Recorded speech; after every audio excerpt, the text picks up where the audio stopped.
Okay, we're recording. Okay, let's do a funny one this time. Oh, good. Don't try and force it. No. We said we've had 5 minutes of pleasant chat. Now let's try and desperately force some fun. Yeah, well, let's think of something funny. What could be funny? Audience feedback. Oh, yes. Go on, then. What would you like to say, and who would you like to say it to? Oh, twatface, whatever his name is. He thinks his opinion is Dave. Oh, well, it's Dave who says, wow, these guys are so unfunny. Proving him wrong. With you, Dave.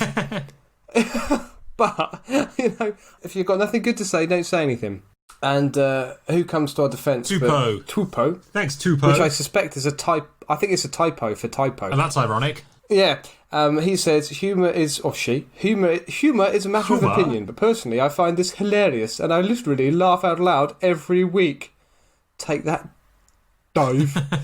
You take the constructive feedback so well. I haven't got a problem with criticism. I don't think that's true. Well, I do in this case because he's getting something for free.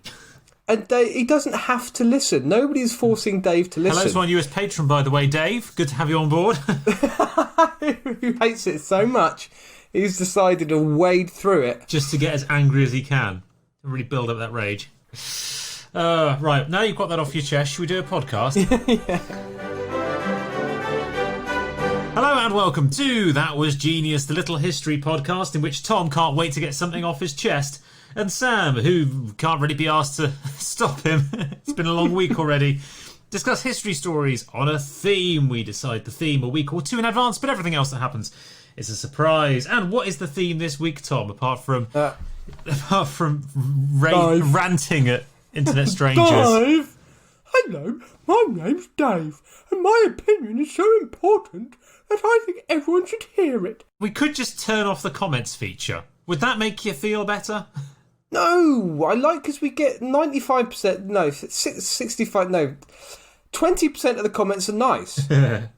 Okay, so I like listening to, I like reading the nice comments. It's just the occasional person who's a bit of a gobshite. Have we not had any other audience feedback? Oh, we had a guy on Facebook a moment ago, didn't we? Yes, not long ago, who sent us a book recommendation. Hang on. Oh, we've had one of our lovely regulars. She was sending us lots of cartoons, wasn't she? Yes, hang on, I need to bring it up because we started this earlier than I was planning to. Feed it back to you like a mother bird, yeah. Thank you. Yes, Martin Watts, who's don't give his surname out. He might be famous. The Martin Watts. Martin Watts. Yeah, Martin. So yeah, that was nice. He's been going through our back catalogue. People do that a lot, don't they? That's impressive because there are 75 episodes, 70 hours of which is pretty decent, and you probably want to listen to. Well, yeah, 5 hours is us flipping things. Yeah. Just thought 74. 3 full days it would take you to get from the start to the end of this podcast. It would feel like a lifetime. Yeah, that would be an effort, wouldn't it? That would really be an effort. And it was Christina who was sending us lots of other recommendations. Yes, who was sending us lots of thank you, Martin. That's nice to hear from people. I'm glad to hear you enjoying it. And Christina, yeah, always nice to hear from our Yes, regulars. and Stephanie messaged us as well. Oh, she did. Yeah, another one of our regulars. Yes, yeah. Recommending a book called Zeus Grants Stupid Wishes, a suitably rude version of Greek mythology, which I think I'm going to have to check out. And it did look rather rude. It did, yeah. I looked at some of the previews online, and it did look rather rude, which is right up our street. Anyway, it is bands this week, isn't it? Bands. It is bands, yes. I liked this one. Did you? You could go many different ways. And where did you go? I went for a band. Oh, did you? You've actually gone for a musical band? I have, yeah. That's radical. I know. I went for a merry band of men. A band of merry men, if you will. Robin Hood's band of merry men. That's where I went. Oh, I was going to guess the village people. They come up quite a lot in this podcast, the village people. So certainly recently. We'll have to get them on. We'll have to get them on at some point. Yeah.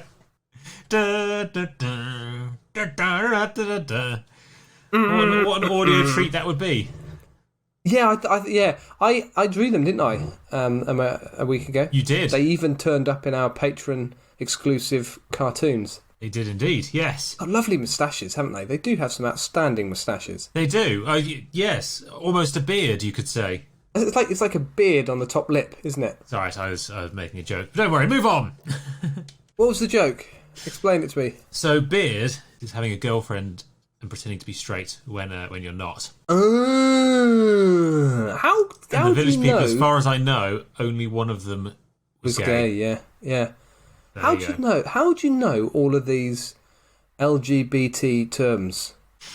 How did we get onto that? No, I have a lot of gay friends. Bands. Yes, bands. And you're doing Robin Hood's Band of Merry Men. Yeah, I've got a lot here. I'm Tommy 3 pages this week. Oh, again. bloody hell. Creeping onto my 3rd page. Don't worry, audience. It'll be down to 1.5 by the time I finish with the edit. Oh, but I've got 2 cracking facts as well, Sam. I'm not going to give them to you yet. They're just going to appear when I do my piece. But, I've got 2 cracking facts. There are more facts, obviously, than just 2, but there are 2 cracking facts. 5 of them are shit. Yeah, most of them are To just redeem the rest good of the facts. story. But 2 are crackers. They're right up there. They're top 10ers. Fair enough. Well, you're selling it quite hard. Yeah. Do you want to go first? Let's do this. I didn't actually know that much about the history of Robin Hood, I'll be honest, before researching this week's episode. Do you know much about it? No. Good. Excellent. No, I've read the great epics, Men in Tights, Yeah. Prince of Thieves. Oh, Prince of Thieves. Well, talking of Prince and Thieves, that's one of the ones that I'd watched, so I've definitely watched Kevin Costner. I've also watched the Russell Crowe attempt at Robin Hood. Oh, yes, at a British accent. Yeah, good day. I'm And of course, Robin Hood. Robin Hood. I'm from round about Sheffield way. Sheffield, well, I'm You from can probably tell because I sound an awful lot like Sean Bean. I'm from Willabongalong, just north of Sheffield. Yep.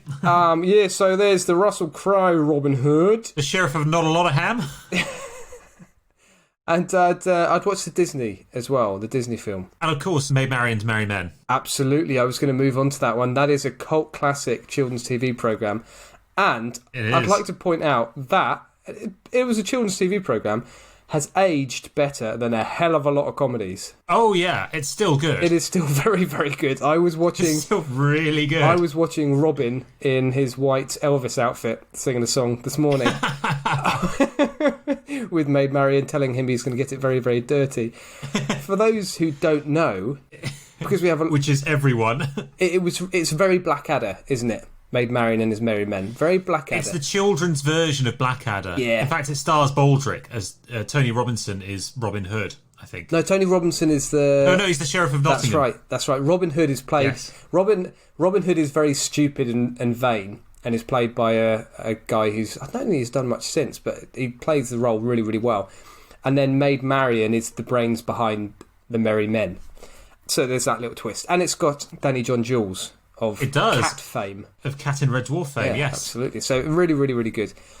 Historically, so in these films, Robin Hood comes from the time of the Third Crusade, when Richard I, the Lionheart, was on crusade in the Holy Land, pitted against Saladin. Meanwhile, John, Richard's brother and later king, is portrayed as the disloyal, plotting and usurping turd of a brother. That's the basic theme, isn't it? It is, yeah. In the modern variations. Now, these opposing portrayals of the brothers, Richard as brave and honourable, John as conniving and treacherous, is ridiculously simplistic and unhistorical. And so much so that I'd like to take just a moment to tear down this image of Richard in a short aside, which is nice as well because it shows to our Scottish listeners that it's not just William Wallace who I like to dethrone. I'm now going to take down Richard the Lionheart as well. Is there a national treasure that you won't defile, Tom? Yeah. No, William Wallace isn't a national hero, nor is... I forgot the guy's name. The Australian actor. Richard the Lionheart? No, the Australian actor. Russell Crowe. No, sorry, I'm being... What's his name? Mel Gibson. Mel Gibson, yeah. Something about Australian actors coming over here, beating up our hotel clerks, Yes. being our anti-Semites, Stealing all of our heroes. Yeah. putting them on pedestals from which the reality can't possibly reflect their true nature. Yeah. Wankers. Yes, so let's talk about Richard then. Richard I. His father was King Henry. We need to talk about Dick. Okay, this sounds like one of those birds and the bees Episode moments. titles. We're going to have to talk a little bit about Dick. Tom, you can't talk about Robin Hood and Maid Marian without talking about Dick first. Well, we're going to park that thought because we're going to come back to Maid Marian and her Dick. No, and her love of Dick, maybe. Just Ooh. hold that thought. That's page 3 of my notes. So, back to Henry II. Now you're saying page 3, I've got an image of Maid Marian wearing nothing on her top half. Showing a bit of ankle. With muddy tits. With a speech bubble coming out of her saying, "Ooh, that John." And the inside cover of the Sun. Where was I? In 1170, King Henry II made plans to divide his kingdom. And it's worth noting at this time, it included not only England, but around half of modern-day France. In reality, it was more complex than this. It wasn't just a case of this is ours and that is yours. That's a modern concept of nation-states, which is very, very, very different to what was the reality back in the 12th century. His 3 eldest sons that were still alive were given 3 parts of the kingdom. It's a cheerful aside. I know it is, isn't it? Yeah. The future Richard I was given Aquitaine, and he paid homage to the King of France, just to confuse things even more. And Aquitaine was a big area of France in the west, isn't it? Yes. King Henry II would remain in overall charge, but his 3 eldest sons, including Richard, would have substantial roles and independence. However, the stroppy sons, the 3 of them, soon threw gigantic wobblies because they wanted to do what they wanted to do. So, they threw their toys out the prams by waging war on their father. Daddy, I want to be completely in charge. Why can't I have a kingdom, Daddy? You've got one. Why can't I? I want to make all the decisions. I want to tax everyone lots and lots and lots. So the 3 little toe rags ran off to the King of France and revolted against their father. Long story short, Henry II quelled this revolt very successfully, secured a favourable peace treaty with the King of France, and accepted apologies from his 3 sons. Sorry, Daddy, but you must admit, it was fun leading lots of people needlessly to their death, wasn't it? Ha ha! I'll get you next time, old man! Come on, round 2. I'll be outside. Oh, Richard, you little... Why, I oughta... Try and invade my kingdom. Throughout all of this, John, who was only a tiddler, who was only a little boy, stayed in the UK watching Paw Patrol. The idea... God, I'm glad you finished that with Whoop Patrol. As opposed to watching porn. Yeah, Maid Marian on page 3 of the Sun. Yeah. This Maid Marian tart. Maid Marian and 6 merry men. 6 merry men and lovely jubblies. The idea that Richard was a true English patriot is nonsense. So not only is he very, very disloyal, unlike how he's portrayed in the films, but he was not an English patriot. He was born in England, but he certainly wasn't a football-loving, carling, drinking, NHS clapping, fish and chips eating, Butlins holidaying Anglo-Saxon. He was from the House of Plantagenet, descended from William the Conqueror, and he spent most of his life in France or looking for a fight on crusade. In fact, he may have spent as little as a month. Well, I think I read 6 months. May have spent as little as 6 months in England during his reign as king. Barely a patriot and definitely not loyal. Bit of an absentee dad. Yes.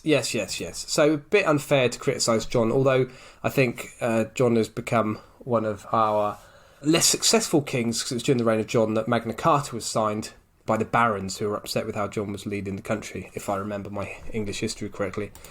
Anyway, Robin Hood and derivatives like Robert Wood, for example, were very common names during the Middle Ages, so passing references to criminals called Robin Hood in medieval documents are relatively common. And I think it's fair to say that it's very difficult to convincingly and credibly pinpoint who Robin Hood was, or who exactly the legend is based on, although many have tried. I think another interesting thing I came across as well is Robin Hood was quite early on a very popular figure in storytelling, and so a lot of criminals would adopt his name just because it was cool, and likewise with some of the other members of his band of merry men. The oldest reference to the tales of Robin Hood comes from the poem Piers Plowman by William Langland in around 1380. It comes from Piers Morgan. I thought the same thing. The poem sends an angry tweet about Piers it. Morgan by William Langland. It goes a little something like this. Twat, cunt. Arsehole. Twat, cunt, cunt. There once was a grumpy gammon who made quite a lot of cash by hacking the phones of murder victims. How about that? There was a wonderful Stephen Fry moment, wasn't there? It may have been just a minute, and it was a round where the contestants had to suggest a new definition of a well-known word. It was the word countryside, the killing of Piers Morgan. That was the one. Beautiful. It's a cracker. It's a cracker. Well done, Mr. Fry. Very well done. The oldest references to the tales of Robin Hood then come from, as I mentioned, Piers Plowman, a poem by William Langland. That's 1380. In this poem, stories of Robin Hood are referenced rather than the man himself, suggesting that there is already a tradition of stories about a chap called Robin Hood. This is around 200 years after Richard I and his two older elder sons being shitheads against their dad. And the first ballads of Robin Hood, rather than passing references, come from around 1450 to 1500. And there's a few of them. In the Jest of Robin Hood, the Jest of Robin Hood, we already have the familiar band members of Little John and Will Scarlet, but also the less well-known Much the Miller's Son, who's still reasonably well-known. This story involves the Sheriff of Nottingham, and Robin Hood is most definitely an outlaw who likes pinching things and then giving them away in a rather charming and handsome way. In Robin Hood and the Monk, which is another one of the early ones, we have Little John and Much the Miller's Son again, along with many unnamed members of the band of outlaws. And incidentally, this source has the oldest reference to Robin Hood's Merry Men. So that's where the oldest reference to the Merry Men. So it's very, very old.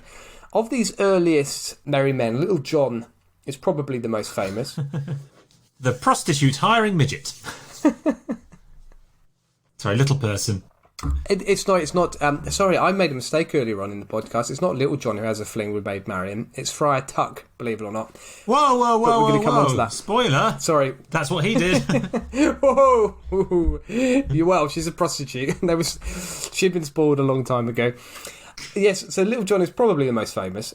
How he became included in the band is not told in the early sources, but he is a loyal and smart companion of Robin Hood. In later ballads, so we're talking 17th century, the story is told of how Little John joined Robin Hood after a quarterstaff's fight on a bridge, a la Kevin Costner.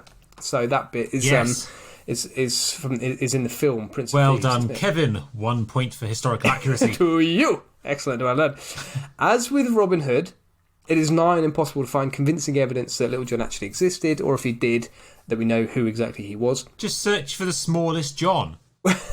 It's not that hard. Look through the records for someone with a really small handwriting and the name John, because we all know little people have little handwriting. Yeah, absolutely. And they used to list their occupation, so just look for borrower. I suppose that's quite good. How hard can it be? That's a nice pun, because they were stealing things, borrow from the good. Borrow from the good. Borrow from the bad and give shit. to the good, yeah.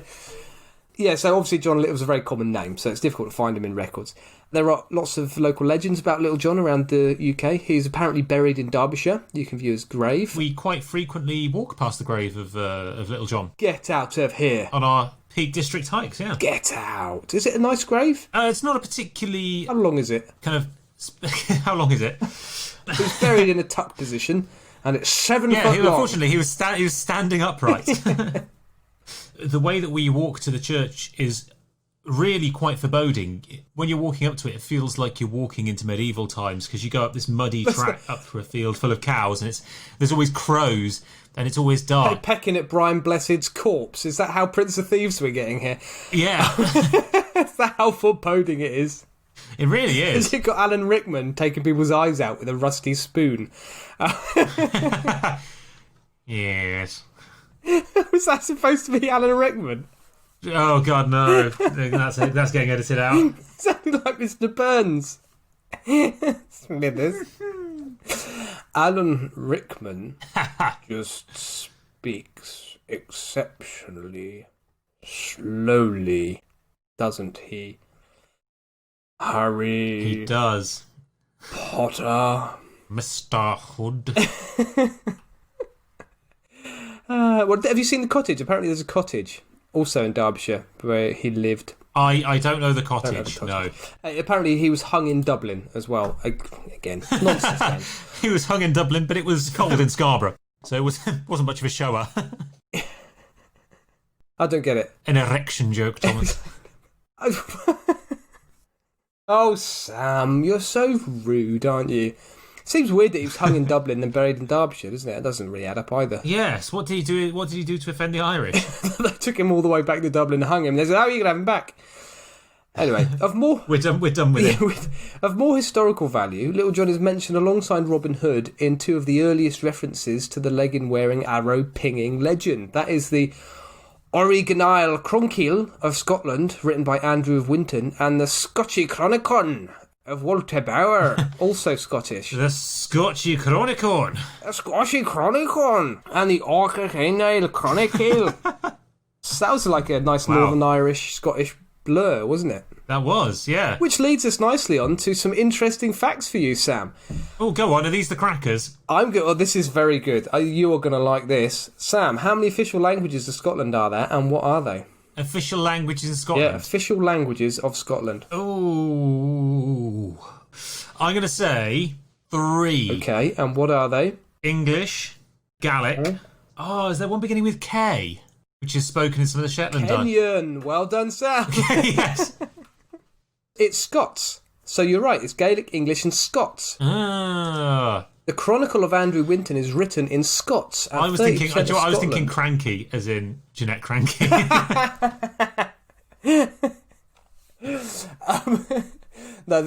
so 30% of Scotland still speak Scots, and whereas only 1% speak Gaelic.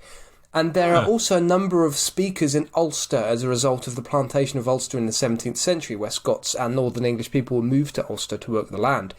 Hence the Northern Irish Scottish blur that I cleverly put in.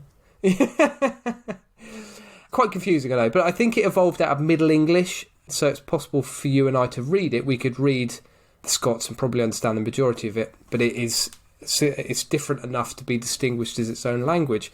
That was interesting, I thought. That was a cracking fact. Thank you. Cracking fact of the day. Can you put in like a cheesy, corny sound effect there, please, to make it sound like a shit radio station? Yes, always. Art FM. The greatest facts of the era. Yeah. Carry on.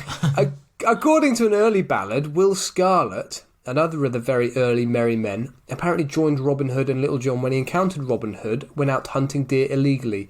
The two fight, but midway through the battle it was revealed that Will Scarlet is seeking Robin Hood because he has been kicked out of his home for killing his father's steward, the silly Billy. Oh, whoops. Oh. Butterfingers. As with both Little John and Robin Hood, there are historically dubious references to Will Scarlet as well. Namely, his grave is apparently in Nottinghamshire. Huh. Much less is known about Much the Miller's Son, despite him appearing in the early ballads. We know pretty much nothing other than the fact that he murdered a page boy. Yeah, silly Billy. Why are they all murdering servants? They don't because sound this is the like Middle Ages. They don't sound like proto-anarchists giving to the poor and taking from the rich. They sound like they're murdering the poor. Proto-anarchists haven't quite worked out that if they bring that pan to their head really hard, it makes a big crashing sound. And if they take their flippers and put them on their feet and wear them with a suit and walk down the high street, that is complete anarchy. So what you're talking about there, Tom, is proto-nutcases. subtly different. To the proto-anarchist. There are two other very famous members of the Band of Merry Men that need discussing here. They really do. Friar Tuck and Maid Marian. Now, we've mentioned them already. The two are later additions. You just did. And I've done it again. I just keep mentioning them. Can't stop. When you start thinking about it. The two are later additions to the stories of Robin Hood from May Games festivities. The May Games turned Robin Hood from a hero only sung in ballads to a star of festivities and performances, alongside the adopted characters of Friar Tuck and Maid Marian. The May Games, incidentally, were celebrations usually in May, as the name would suggest, welcoming the summer, and their origins are as old as time, and Robin Hood becomes a key figure in these plays at around the time of the first recorded ballad, so we're talking end of the 15th century again. And he was often one of the characters, so someone in the village would dress up as Robin Hood and be paraded through town as part of these May Games, May festivities. Huh. This is full of... I fucking researched the shit out of it this week. You clearly did. Wow, I'm sounding clever. Maid Marian was adopted probably from a French story of a shepherdess, Marian, who dilly-dallies with a shepherd called Robin. Oh. Yeah, and there is also a theory that Maid Marian was a prostitute. The following quote comes from a story dating from the mid-16th century and is probably in some Middle English or whatever, so it's a little bit difficult to understand. But I think you'll get the crux of it. She is a trull of trust, to Saru a friar at his lust, a pricker, a prancer, a terror of sheets, a wagger, of Ballocks. When other men Hang on, sleep. whoa. What does she do with those Ballocks? He waggers them. She's a wagger of Ballocks. Oh. And a tearer of sheets. a pricker, a prouncer. And that is as rude as it sounds. That is alluding to the fact that she's a hooker. Another interesting fact, a trull, T-R-U-L, is an archaic word for hooker. So next time you want to insult someone but you don't want them to know what you're saying, call them a trull. Yes, and... Trull. And if you want to find one... You wagger of Ballocks. And if you want to find one, look under a bridge. That reminds me of my stag do in New Zealand, where we were wandering from a bar into the centre of town. Where's this going? Well, we were wandering from a bar. This is Christchurch after the earthquakes, incidentally, so there weren't many bars around. Nightlife was hardly banging. But we went from a bar through Christchurch over the River Avon, which is in Christchurch. A rather rancid-looking older lady lifted up her skirt and showed us all her, well, I don't know anything to... A trowel. In a troll hole. And we obviously... And she was sort of saying, come and get it here, lads.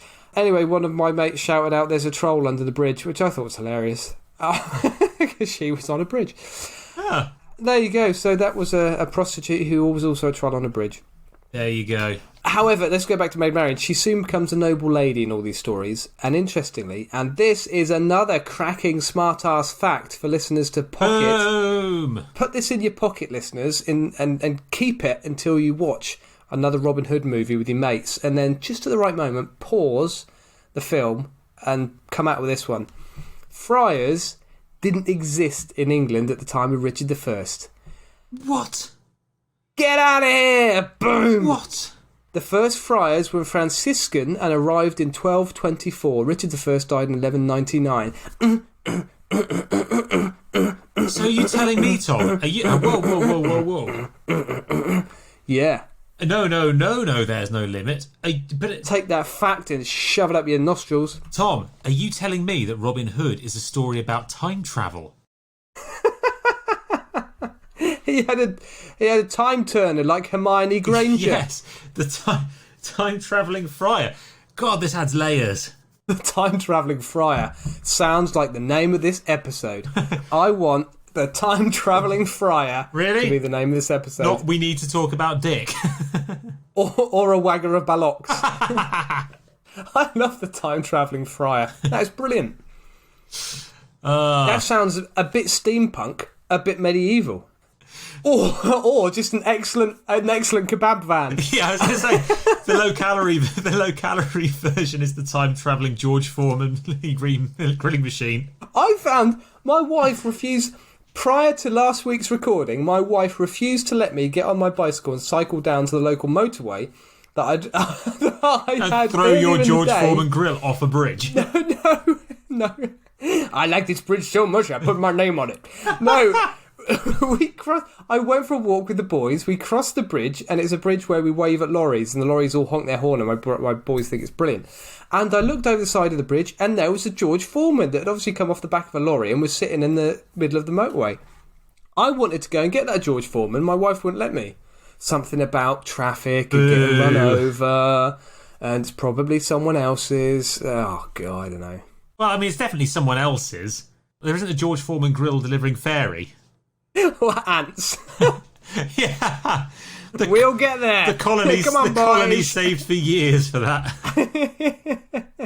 A lean, mean, aphid grilling machine. Well, I'm sorry, Tom. That's a story of love lost. There's a disp. I could have been eating sausages the whole of last week. You could have been. But in a healthy manner.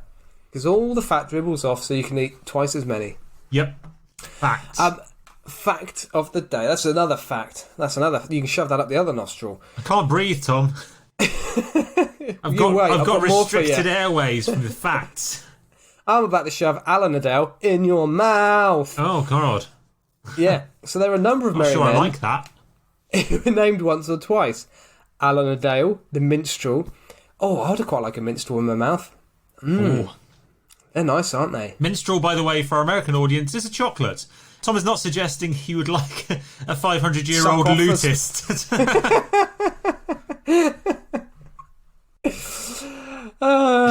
I'll be the horn section for you tonight, Alan Adele. I think they get minstrels in the US, don't they? They're like a giant chocolatey M&M. A giant chocolatey M&M. A giant chocolatey M&M. That was beautiful. Thanks. That was a forced... If you only knew how much pleasure that took... that gave me, Sam. Not took out of me. How much pleasure that gave me. I really enjoyed that. I think it's a mere fraction of what it gave me. Well, yeah, that says a lot about our respective senses of humour. Just like my stupid introductions. Alan Adele, the minstrel, is probably the only one worth mentioning. As opposed to Big do it again. Big Bill the Revel. That's Robin Hood, revel without a cause.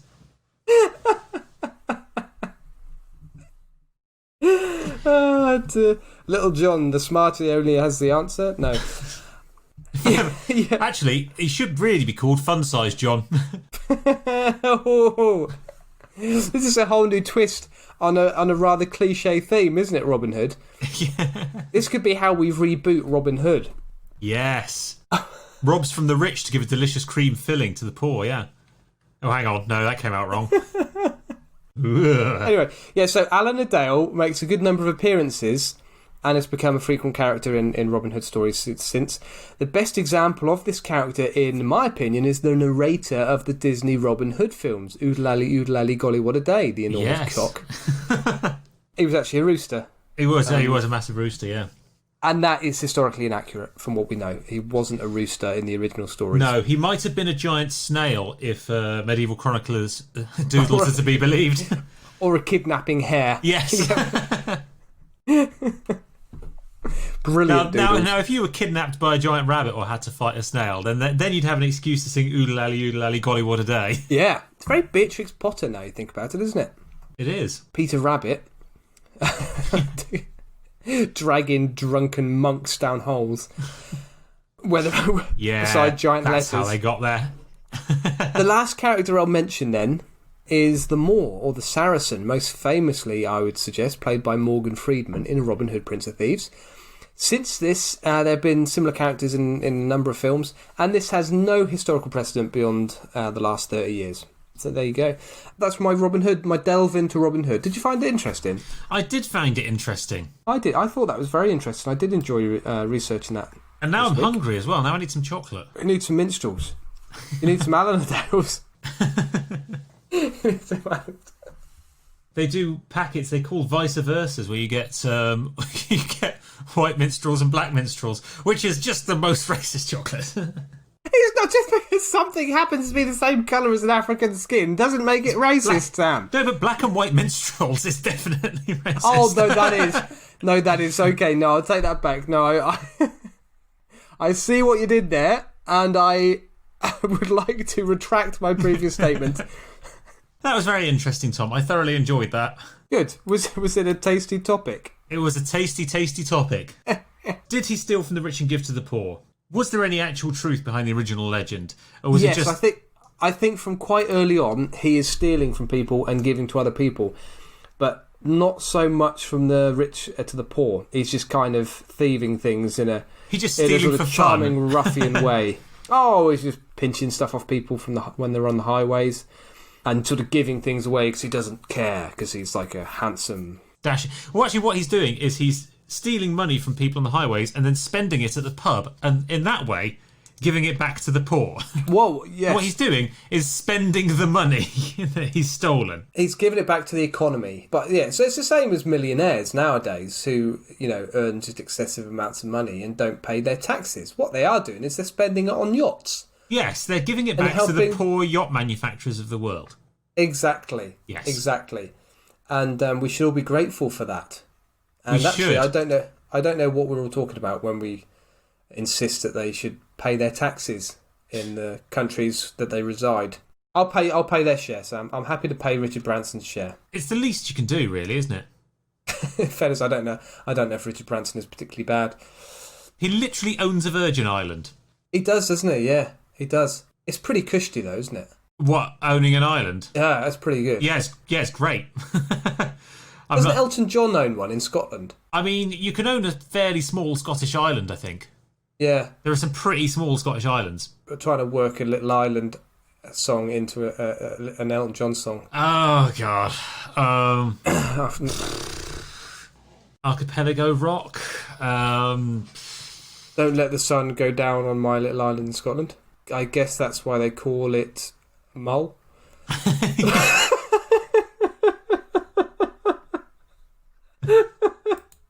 quite like that one. Hebrides seems to be the hardest word. Benny and the jet stream blows over the top of my small Scottish island. The bitch is flat.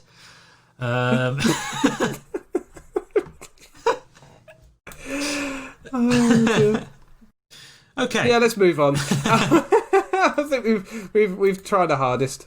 Well, Tom, in the vein of what's just come before, which will now be heavily edited for the last 3 minutes of that segment. 53 minutes worth as well. Well, I'm not editing all 53 minutes down. Just the Elton John Island segue towards the end might be slightly shorter. Well, likewise, Tom, I've got something not especially funny for you today. Oi!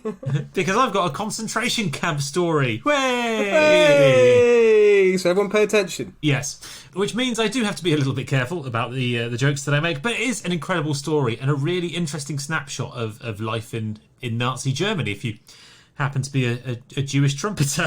And I'm still going to try and make it fun with some German accents, because that's always a safe fallback, isn't it? Ja! Ja! Guten Tag! Das ist gut. Super gut. That's a niche. So today, Tom, I'm going to talk to you about the incredible story of Eric Vogel and the Ghetto Swingers, who were the bizarre troupe of Jewish hostages forced to play for the SS to show the outside world that concentration camps were more like holiday camps. Wow, he was. I remember some of the band members. There was old Gary Hovis, wasn't there, and Billy Warburton's.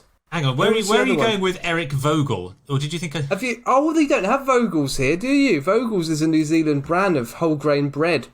Oh, is it? Yeah, sorry, that didn't work. Okay, no. Now that we know that, now that we have the essential information, we can go away with this connection. We can make the connection, and we can carry on with the spontaneous and fun segue. Johnny Baps on guitar. Stephen Bagel on the drums. Ben Baguette. Yeah. Donny playing the baboon. Playing the baboon? Yeah, he's playing the baboon. The jazz monkey. His chest. The jazz monkey. Playing the baboon. And now on the baboon solo. On the baboon's buttocks. Oh, brilliant.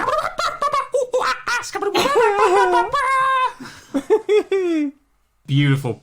Obviously, I meant bassoon. Of course you did. But baboon came out. Who the fuck learns jazz bassoon? I'm fairly sure someone I knew in Christchurch played the bassoon. In a jazz style? No, he just played it. And because he was one of the only people in New Zealand who played the bassoon, he got invited to all sorts of gigs. All sorts of parties. Yeah.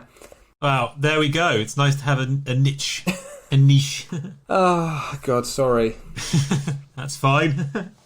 Alan Shearbatter on the flute.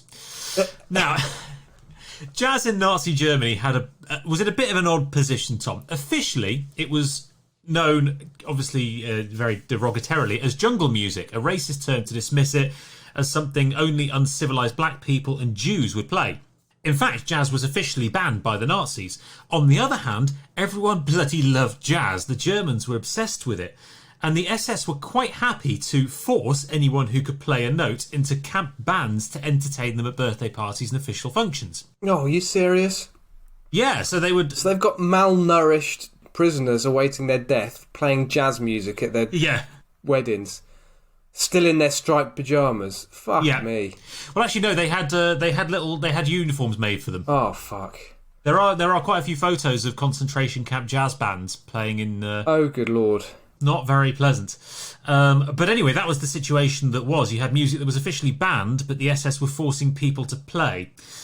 So, to Eric Vogel, and credit where it's due, there are a few articles on him and on the Ghetto Swingers, but one that particularly inspired me is by Amanda Petrusic, I think it's pronounced, Petrusic, in the New Yorker a year or so ago.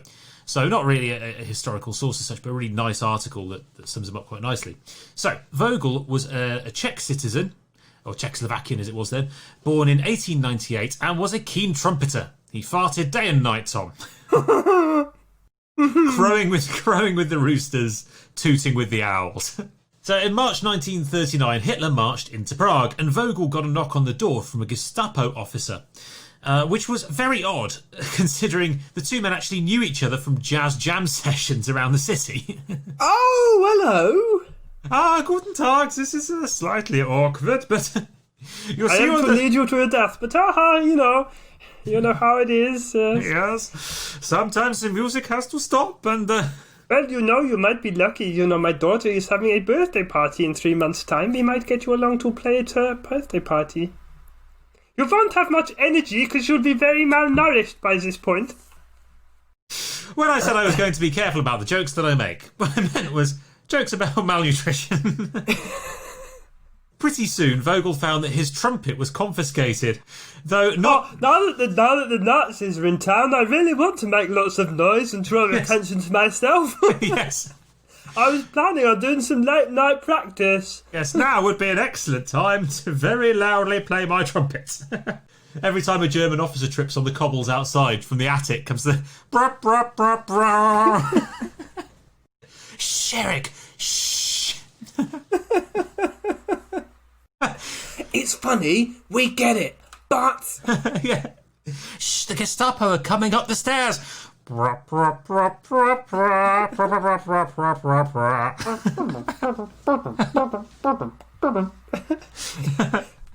was it? Now, there was a bit of a viral YouTube clip, wasn't there? Where a guy goes around behind sort of far-right activists playing the trombone. It's really comical music. Yeah, that's the one. I think he's got a bassoon, hasn't he? He's got one of those great big ones that comes up over his shoulder. Yeah, the French horn. Oh, beg my pardon.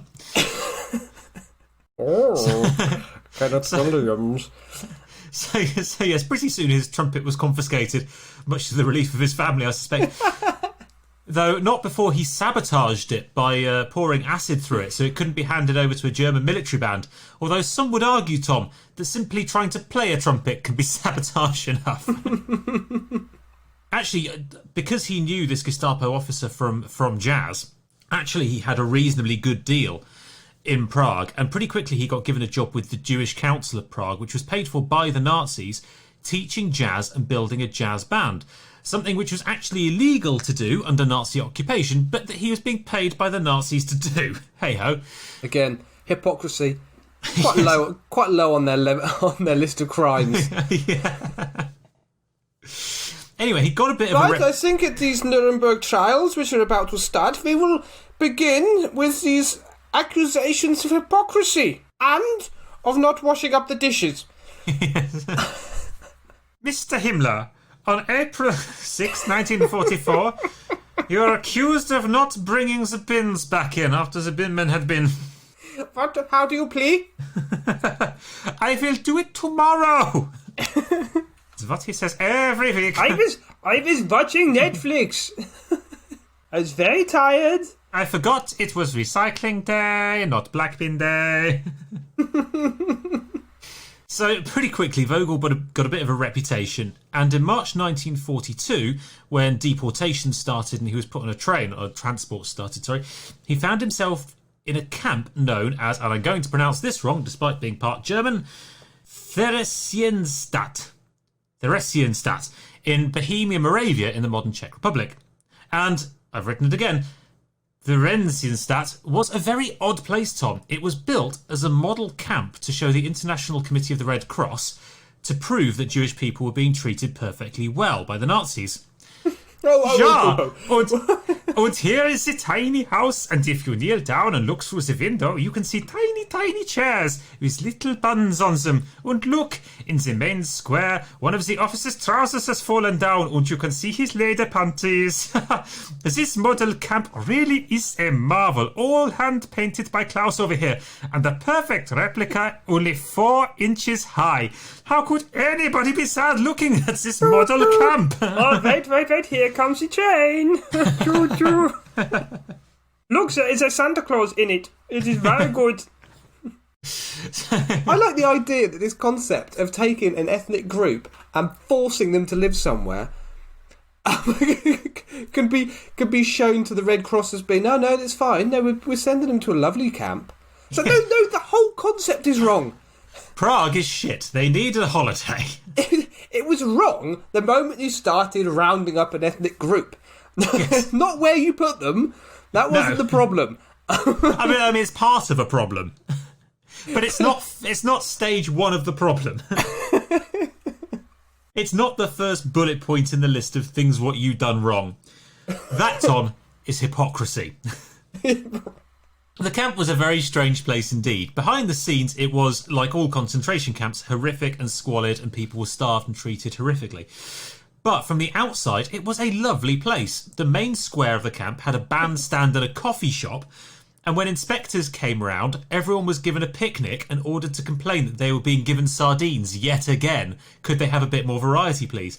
It was that genuinely... They had to complain to the Red Cross that they were only ever given sardine sandwiches with their picnics. It was all just a bit too sugar sweet and a bit colourful and a bit fake, like kind of a Nazi Disneyland. Or, just Disneyland. If Walter got his way. Well done. Teed that up so nicely. All of our listeners came out with a punchline as well, I can guarantee. Yep, everyone at home. Disney! You can all join in on this one. Uncle Walt.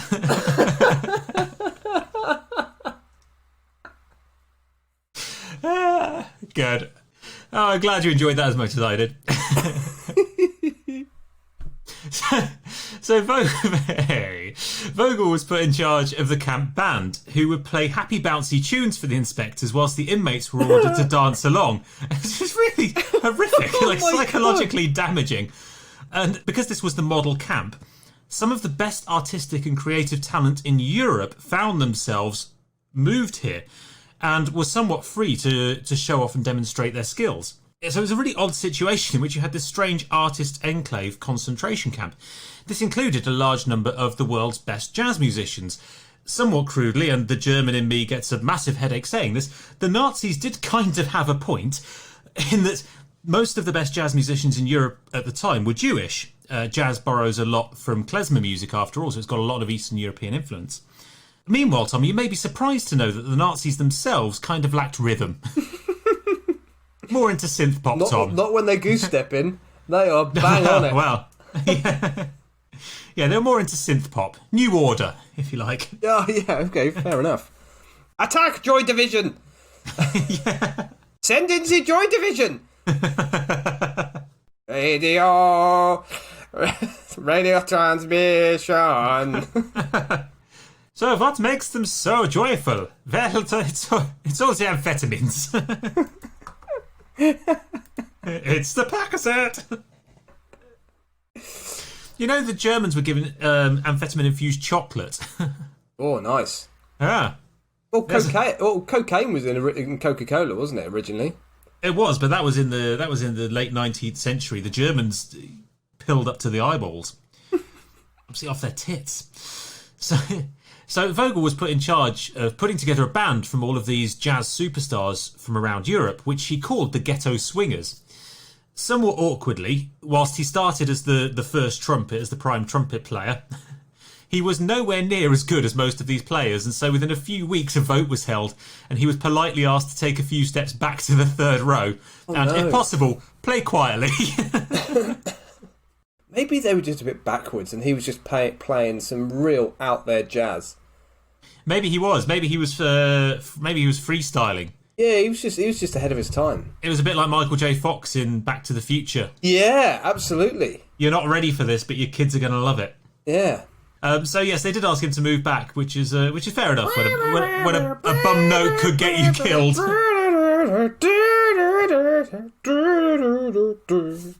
This is one I like to call Careless Whisper. That's another bit ahead of you.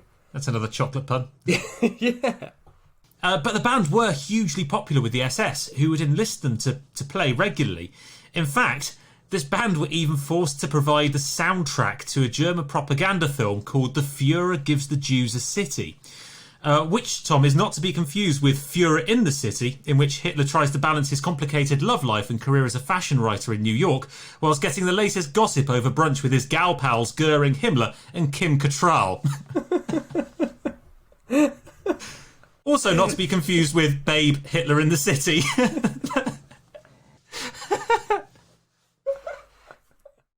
I've tried my hardest to make this funny. You've done very well. You've done very well. There's something about Hitler. No, well, it's a good pun name, but it doesn't have city in the title. Oh, sorry. Okay, we've got to get a city film. Okay. Yes. So yeah, they had to provide the soundtrack to the propaganda film that was being made about them. Again, really horrible. One of the weird features of the band is that no one had been able to hear or get hold of any new music since the war began, because jazz had been banned, so publishing jazz music was very difficult in getting hold of it.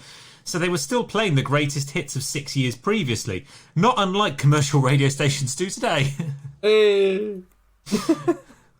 So once the inspectors had all gone, satisfied that the Jewish people were living a beautiful and happy life full of sardine sandwiches and jazz. sounds fairly hellish to me, but there we go. That the third book? Wasn't that the third book in the Shades of Grey trilogy? Sardines. 50 tins of sardines. What did you say? You said something about sardines. Oh, I don't know. Sardines and jazz. Sardines and jazz. Yeah, I think that was the third book. Fair enough. So once the inspectors had all gone and the Germans were sure they wouldn't be coming back, I'm imagining sardine-related bondage now. It's not nice. So am I, yeah. Each their own. Arr! I like myself a bit of sardine bondage. I say, I shall slap a fishy on your little tushy. I shall slap a fishy on your little tushy. Shove it up your arse.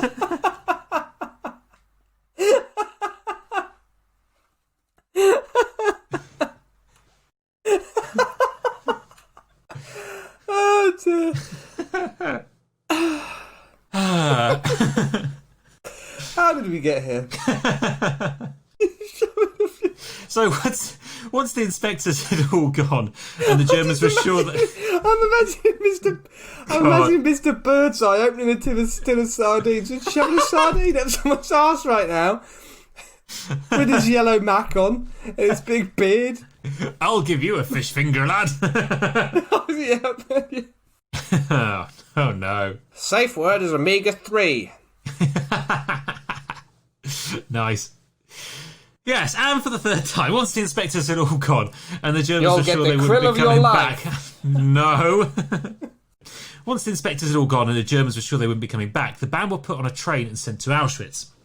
But rather than be killed, they were once again forced to perform for visiting SS. They were starved and made to play from dawn until dusk every day without a break. It sounds unbelievably horrible. Most of them didn't last very long under these conditions, and the survivors were shipped from camp to camp as travelling entertainers. And it was on one of these journeys, just a few weeks before the end of the war, that Eric managed to break out of his train carriage, roll down an embankment and hide in the woods. Starving and desperate, he waved down a passing car, only to find 2 German officers inside. I mean, no offence, but what? Who does he expect is going to be driving along roads? Quite, I guess. Well, I mean, you've been in a camp for 3-4 years. Yeah, you probably don't know what's going on. You don't know where you are, who you're going to find. Yeah, you know the Allies are close, so you make a run for it. And so there were only to find 2 German officers inside. Incredibly, instead of arresting him or worse, they gave him some of their rations and helped him get to a nearby village to hide until the Americans arrived, which they did a couple of days later. And it turns out in a slightly sad twist of irony, that the Americans who rescued Vogel were also massive jazz fans. So rather than, feed and recuperate him, they took him to the US Officers Club, blindfolded him, Right. played him records and made him guess the artist, which must have been well, first off, he managed it. Hey, this is really fun. I'm having a lot of fun here, but I'm really hungry. I could do with some food. And my knees are bleeding really rather badly. Yes. After I've been rolling, the whole rolling down the hill thing. Yeah. Ironically, the German officers fed me. You. I have just spent 4 years as a performing monkey for the SS. Will you please turn off the fucking Now's jazz? not the time. Okay. Yeah. I've actually had it up to here with jazz. I'll be honest with you. I used to love Would it. you mind not? Yeah. Oh, it's Rootin' Tootin' Don't Give a Fuck. That's who did this record. So anyway, yes, two or three other members of the band survived as well, and almost all of them continued, amazingly, after all of this, to have very successful careers in jazz, performing with some of the great stars, Marlene Dietrich and others. Vogel continued in jazz as well, moving to the US. He eventually died in 1980, so it's remarkable, really, that they didn't get put off. But actually, I guess jazz was their escape, even though they were being forced to play for their lives on a day in, day out basis. They managed to maintain it as an escape the whole way through. So there you go, Tom. That is... And play their tunes. And play their tunes. That is the Ghetto Swingers, Tom, and Eric Vogel. Well, I think we managed to get something funny out of the Holocaust. Achievement unlocked. Next level, transatlantic slave trade. Actually, to be fair, we've done that one because do you remember I made up a musical about slavery? You did. You wrote a song, didn't you? I did write a song because there was to the tune of "It's Not Time to Make a Change." Yeah. What episode was that? It was a musical. Slavery. It was a episode. It was slavery, wasn't it? We did Slavery Week, and it was a pro-slavery musical that was written. Yeah, pro-slavery musical. Yeah, genuinely, someone Otherwise wrote a pro-slavery known as musical. Minstrels. Yeah. Yes. That's a good episode. That was a very good episode. I think we made some very pertinent points in our light-hearted way, Sam. In our own special way, yes. Yeah, I think we did. Quite an old one. Talking of episodes then, what have we got for next week? I don't think we've got one set up, have we? Okay, well I chose the last two, so I think we should let you have this one. Okay. For the patrons, let's do pictures. Pictures for the patrons. That's going to work really well on an audio-based program. Yeah, well, I mean, you could be more inventive than just showing the picture. I'm just going to describe this a painting that I really like. That audio, paint by numbers. In the top left quadrant. Okay, so pictures. Talking of top left quadrant. Okay, and for the next public episode, let's do thighs. Let's do battleships. Battleships. Yeah, as in the game Battleships. Or just the Navy. Battleships, the Navy. Navies. Fighting at sea. Okay, boom. I'll take that. Yeah? Yeah. In that case, sorted. Thank you so much for joining us. If you do want to hear the next episode all about pictures, it's going to be available to patrons. So you can go to thatwasgeniuspodcast.com or patreon.com/thatwasgenius, and for less than the price of a cup of coffee a month, you get a couple of... You can pay us to have a cup of coffee once a month. Instead, yes. And you get every other episode, you get songs, you get pictures. It's all lots of fun, lots of good bonus content. And otherwise, we will see you again in 2 weeks' time for an amazing look at the Navy and battleships. In the meantime, you can get in contact with us at thatwasgeniuscast@gmail.com. You can find us on with Twitter, all your Instagram, Robin Hood chocolate puns. Indeed. You can find us or episode suggestions if you like. Yes, that would be nice. We could do some of those. Yeah. You can find us on Twitter, Instagram and Facebook. Search for That Was Genius Podcast on Facebook. That_was_genius on Twitter, and That Was Genius on Instagram. And you can visit thatwasgeniuspodcast.com to see a picture of a man sticking his finger up his bottom. Yeah, a medieval man. Speaking of which, Tom, I think it's time to say goodbye. Got something to do. Oh, have you now? Okay, goodbye and thank you for listening. Captain Birdseye's coming over. Bye, everyone. Goodbye. Thank you for listening.